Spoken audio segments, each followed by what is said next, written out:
Hello. In the previous activity, we set up this circuit to charge our capacitor using our hand crank generator. So if we do it again, turn the crank handle clockwise, looking so that we can get 5-volt reading on our multimeter. If I stop and let go of the handle, you can see the handle continues to spin as our motor continues to spin until it discharges the capacitor. So our capacitor, while it was discharging, was powering our hand crank generator's handle to turn and also our motor. What we're going to do in this activity is we're going to incorporate a diode. So here's our diode, and you can see our circuit symbol here. You can see that we have a black negative terminal and a red positive terminal. We're going to incorporate our diode into our circuit. We're going to disconnect the red plug from our motor terminal, and we're going to connect it to the red positive terminal on our diode holder. Then we're going to use a lead to connect the black negative terminal of our diode holder to the red positive terminal of our motor.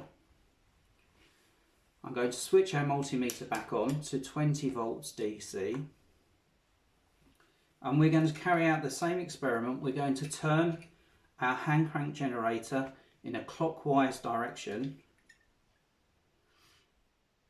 and then we're going to see what happens. So again, I'm looking for a 5-volt reading.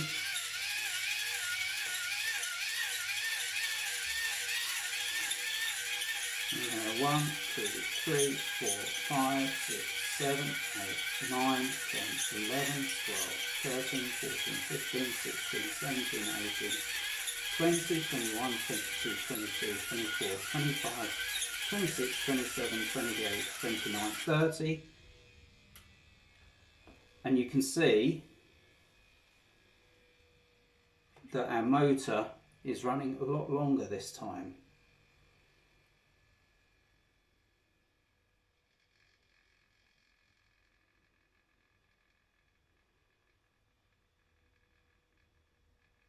You can also notice that our handle stops straight away. So this time the capacitor is discharging, but it's only running the motor. It's no longer trying to run the hand crank generator as well. You can see that our motor is running a lot longer this time, and you can see that our reading on our multimeter is taking a lot longer to come down. And that is because we've introduced this diode.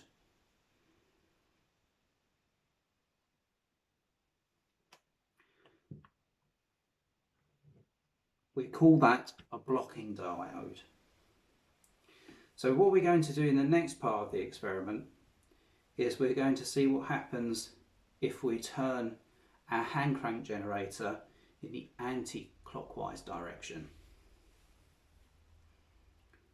I'm just waiting for this motor to stop. It's still spinning away, but pretty soon the rate of discharge is increasing, and you should be able to see that our motor is slowing.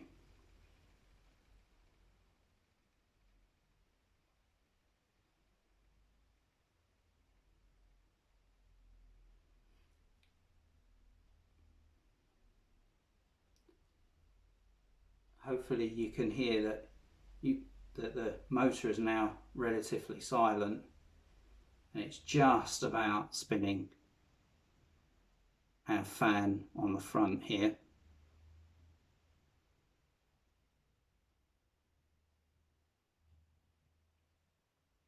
So gradually that capacitor is discharging, and it will soon reach a point where it can no longer turn our motor and spin the fan. You can see now that it's coming to a stop. The capacitor will continue to discharge. And now you can see we have a very low reading, 0.07 volts from around 5 volts initially. So I'm just going to wait a little bit longer for our capacitor just to finally discharge, and then what we're going to do, we're going to use our hand crank generator, but this time we're going to use it in the anti-clockwise direction. So let's try that now.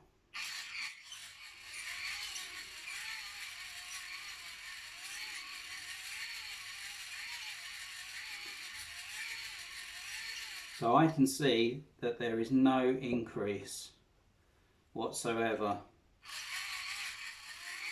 So we're not increasing the capacity, the voltage in our capacitor. We're not charging our capacitor because we're turning our hand crank in an anti-clockwise direction.